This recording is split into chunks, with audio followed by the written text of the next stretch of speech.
Je vais visiter la maison, mamie. Très bien mon chéri, je t'appellerai pour manger, me dit-elle. Je monte les escaliers en silence, impatient de visiter cette vieille demeure.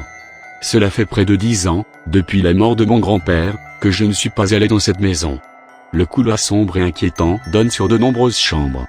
J'entre dans la première. Les fenêtres et les volets sont fermés, pourtant j'entends le bruit des branches que le vent fait cogner lourdement contre la vitre. La pièce est seulement composée d'un lit, d'une commode, et d'un étrange miroir. L'atmosphère est pesante et j'ai l'impression d'être observé. Cet effet est dû au fait que je vois du coin de l'œil mon reflet dans le miroir. Je m'avance vers le lit et m'assois dessus.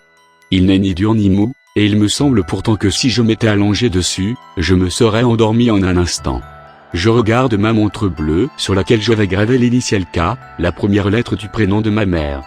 19 heures. J'entends alors la voix de ma grand-mère, et en allant vers la porte je suis attiré par le miroir sur ma gauche. Ce grand miroir, orné de boîtes représentant des feuillages, me fait penser à un passage entre deux pièces distinctes. Bien que le reflet du miroir est identique à ce qui se trouve devant lui, j'ai l'étrange impression qu'il ne me reflète pas vraiment. Je lève la main droite. Mon reflet fait de même. Je souris, idem pour mon reflet. Je lève ma jambe droite tout en frappant dans mes mains. Le reflet s'exécute. Pourtant, j'ai l'étrange impression d'un décalage entre mon mouvement et le sien. Est-ce mon imagination? Bien sûr, quoi d'autre? Un miroir reflète immédiatement et avec exactitude la personne qui se trouve devant. Je sors de la pièce en lançant un dernier regard vers mon reflet. La voix impatiente de ma grand-mère presse mon pas pour descendre dans la cuisine. J'entends un bruit venant de ma chambre, mais je n'y prête pas attention. Alors, tu as tout visité, me demande mamie? Non, je n'ai visité que la première pièce en haut. Ah, j'espère qu'elle te plaît, c'est là que tu vas dormir ce soir, dit-elle. Par contre, j'ai trouvé que le miroir était assez étrange. Le miroir, demande-t-elle? Oui, j'avais l'impression qu'il me reflétait étrangement. J'ai du mal à l'accrocher, je l'ai mis à cet endroit pour bloquer l'entrée du cagibi. Le cagibi? Oui, il y a un petit cagibi dans ta chambre, juste derrière le miroir. Mais comme cette pièce était inutile, je l'ai condamnée, dit-elle posément. J'irai jeter un coup d'œil au cagibi en remontant. Surtout pas. Tu pourrais te blesser en bougeant le miroir. Il est très fragile, tu sais, me répondit violemment ma grand-mère. D'accord, je ne le toucherai pas. Ma grand-mère me regarde d'un air soutenu. Je mange ma soupe en silence, plongé dans mes pensées. Cela ne ressemble pas à ma grand-mère de s'énerver pour si peu. Je lève la tête pour la regarder à nouveau. Elle semble absorbée par la photo posée sur l'étagère. C'est la photo de mon grand-père. Je ne l'ai jamais vraiment connu, il a été déporté par les nazis il y a plusieurs années. Mamie m'avait déjà parlé de lui, elle disait que c'était un homme gentil et très prévenant mais qu'il énervait souvent car il ne tenait pas en place, et que si elle avait pu l'attacher à une chaise, elle l'aurait fait. Je pense que mamie aimerait qu'il soit là, à ses côtés, comme autrefois. Son regard semble lourd, elle doit sûrement se rappeler des jours heureux qu'ils avaient passés ensemble.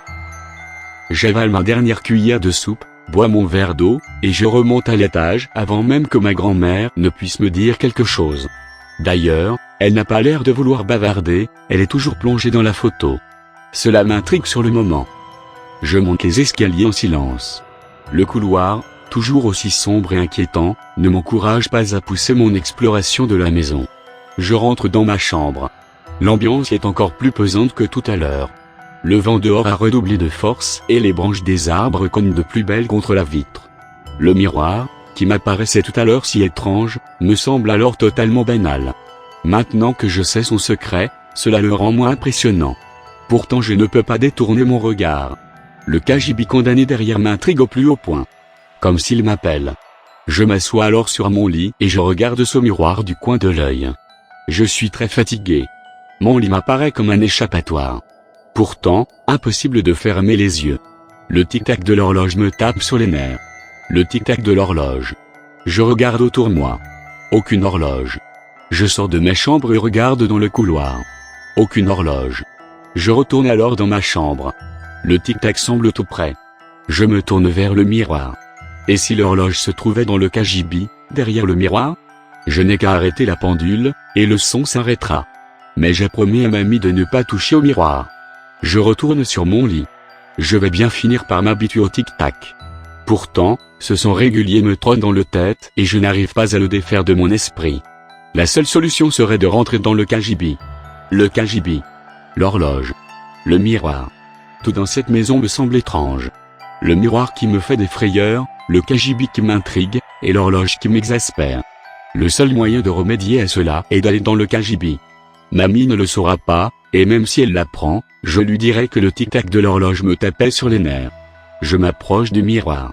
Le bois sculpté me permet d'avoir de bonnes prises. Le miroir est lourd mais j'arrive à le déplacer. L'ouverture n'est pas grande, mais j'arrive à passer entre le miroir et le mur. Voilà, j'y suis. Je suis dans le KGB qui m'intrigue tant. La pièce est sombre, et seul le rayon de lumière qui passe de l'interstice entre le miroir et le mur me permet de voir dans cette minuscule pièce. Je ne vois pas grand-chose, et pourtant cette pièce m'apparaît comme familière. J'entends le tic-tac de l'horloge. Elle est là, devant moi. Une masse brillante attire mon œil dans le coin droit de la pièce. Mais je n'y prête pas beaucoup d'attention. L'horloge accapare mon esprit.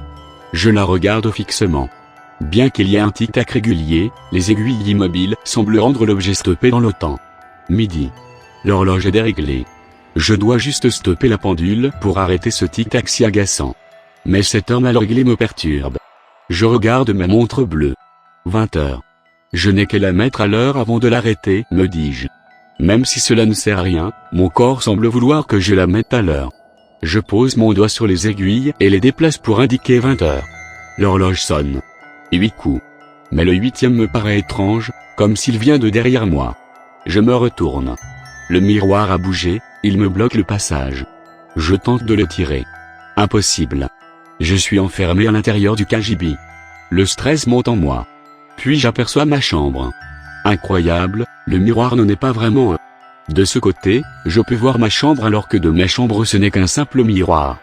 Quelqu'un entre alors dans ma chambre. Je le vois. Il passe devant le miroir sans le regarder et s'assoit sur le lit pendant quelques instants. Il se lève ensuite et repasse devant le miroir. Cette fois, il le regarde. Je n'en crois pas mes yeux. La personne devant le miroir, c'est moi. Ma bouche est sèche et je n'arrive pas à parler. Je fais des grands signes, dans l'espoir que cette personne qui me ressemble me voie. Lui aussi fait des gestes, mais il ne me voit pas. Il s'en va, sans me voir. Je tape sur le miroir. Mais il ne revient pas. Je prends ma tête dans mes mains. Je cherche dans la petite pièce un endroit pour sortir. Et c'est là que je revois cette masse brillante au fond à droite. Je m'approche. C'est un squelette. Un squelette humain. Qui est-ce? Je m'approche un peu plus pour voir. Ma montre sonne. J'appuie sur le bouton pour l'éteindre. Mais le son persiste. Je regarde dans la direction du squelette. Le bruit provient de là. Je me penche un peu pour regarder. Mon souffle se coupe. Je comprends maintenant.